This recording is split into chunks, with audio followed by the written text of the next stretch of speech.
parler à présent de la 3e édition de la folle histoire des arts de la rue, un festival itinérant qui fait la part belle au spectacle de rue et que vous soutenez depuis 3 ans, Annick Colombani, par le biais du Conseil général. Le projet de rendre la culture accessible à tous était particulièrement séduisant.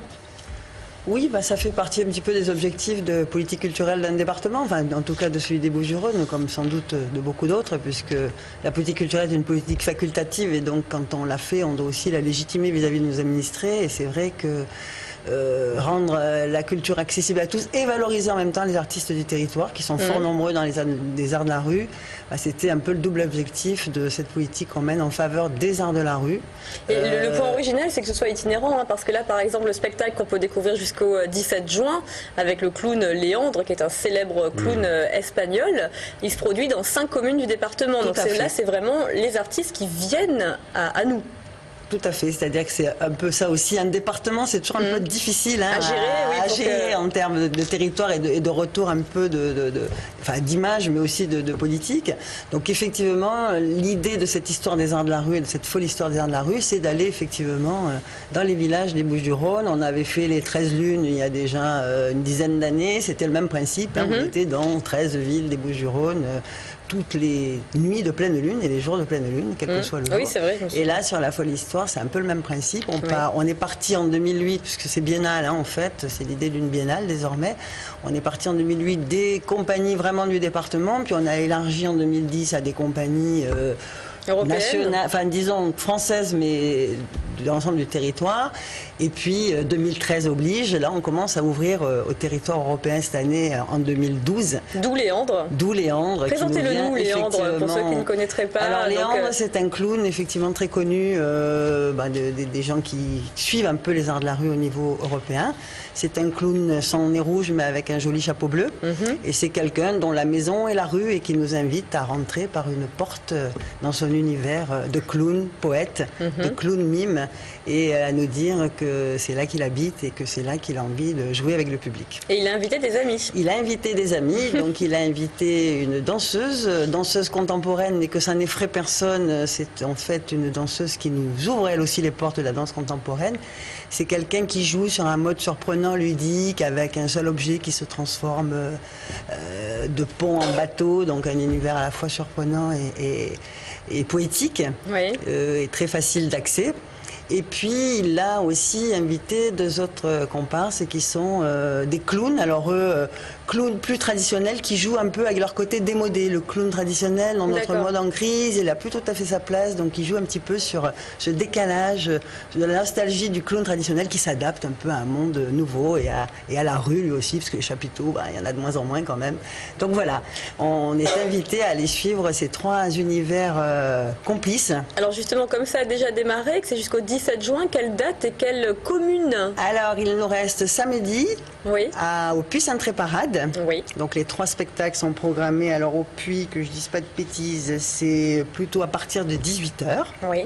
Et puis le lendemain à Puy-Loubier, où là on commence plutôt en matinée, c'est un dimanche, donc c'est à partir de 10h30. Donc on commence par Léandre et puis ses amis se succèdent pour une folle journée des arts de la rue.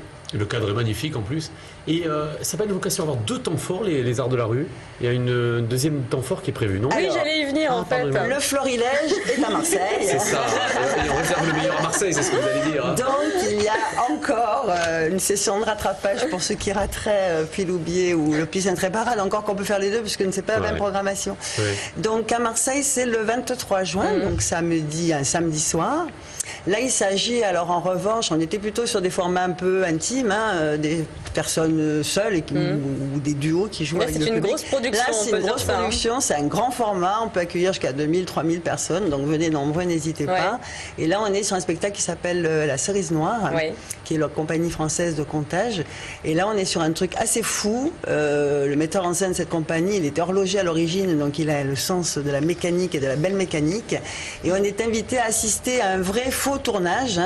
C'est un peu l'histoire à l'envers du DVD, c'est-à-dire que c'est le making-of qui est le héros, et puis le film qui est un peu le petit plus. On va regarder un extrait comme ça, ça vous parlera certainement, et puis nous on en reparle après. Regardez, Une cerise noire. Bon, ça va être à nous de jouer.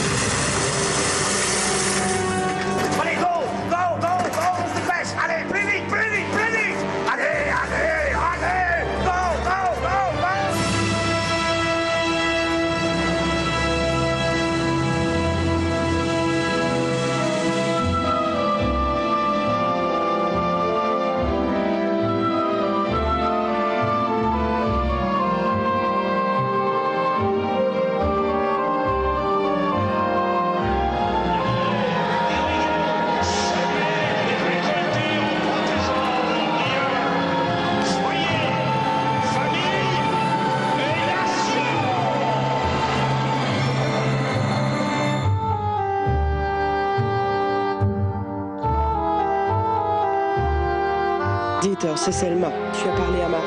Oui, elle m'a tout dit. Et je n'aime pas ça du tout. Alors des chiffres qui parlent d'eux-mêmes, hein. Studio de cinéma, 14 décors, 22 acteurs, une centaine de figurants, on l'a dit tout à l'heure, une grosse production. Comment, justement, Laurent posait la question pendant l'extrait, est-ce que c'est interactif? Est-ce que le public peut participer à cette expérience assez inédite? C'est en partie interactif, puisqu'en fait, donc on tourne un film, mais c'est la ville, c'est ces rues, ces ronds-points qui sont le décor, en fait, qui deviennent le décor du film, le public qui est aussi filmé et qui est projeté en même temps. Donc c'est à la fois quelque chose d'assez poétique, mais d'extrêmement réglé, très très précis sur le plan technique, parce qu'effectivement 14 décors différents manipulés en live, alors c'est à la fois voilà, cette mécanique très précise et puis l'imprévisibilité d'un spectacle vivant, de théâtre de rue, participatif, quoi. On est vraiment dans ces deux univers à la fois très précis et très imprévisible. Oui, donc un beau spectacle à découvrir le 23 juin sur le parvis de la bibliothèque Gaston Defferre à Marseille. C'est pour ce qu'on vient de voir, une cerise noire. Et puis le fil rouge de cette manifestation, c'est un camion expo, le porte-folie, qui accompagne l'ensemble de l'édition 2012. Donc là, pareil, c'est un camion qui se balade, qui est itinérant et dans lequel on peut découvrir des choses surprenantes. Tout à fait. Alors il avait un grand frère ou un papa qui était le camion expo de la Folle Histoire 2010 et 2012. Alors d'une part, ce camion avait besoin d'être un peu renouvelé parce qu'il a fait beaucoup de kilomètres. Et donc, le nouveau porte-folie de cette année, c'est un semi-remorque. On passe sur un format un peu plus important. Et donc, c'est un semi-remorque qui représente 55 mètres carrés d'exposition. Et là, on découvre effectivement l'univers des arts de la rue, mais cette fois, on l'a ouvert à l'Europe et à la Méditerranée. Et on le retrouve sur chaque lieu Il est sur chaque lieu, toute la journée, il va être là. Donc, il y a des horaires d'ouverture que je peux préciser, mais qui peuvent être retrouvés sur le site internet. Ce que je dois préciser aussi, c'est que tout ça sont des spectacles gratuits. Tout est gratuit, voilà, c'est important aussi de le bien à signaler. Marseille que dans les villages du reste du territoire. Et le porte-folie, la visite est gratuite également. C'est un peu le principe des arts de la rue.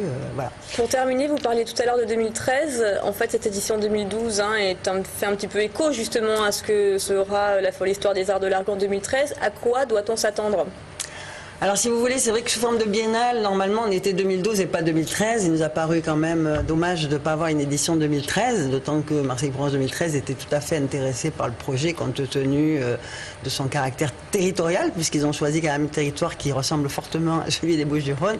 Donc 2013 programme une édition 2013 l'année prochaine, année capitale. Donc attendez-vous à quelque chose d'un peu plus grand, avec une forte présence marseillaise, mais aussi toujours cette tournée dans 5 ou 6 autres villes des Bouches-du-Rhône.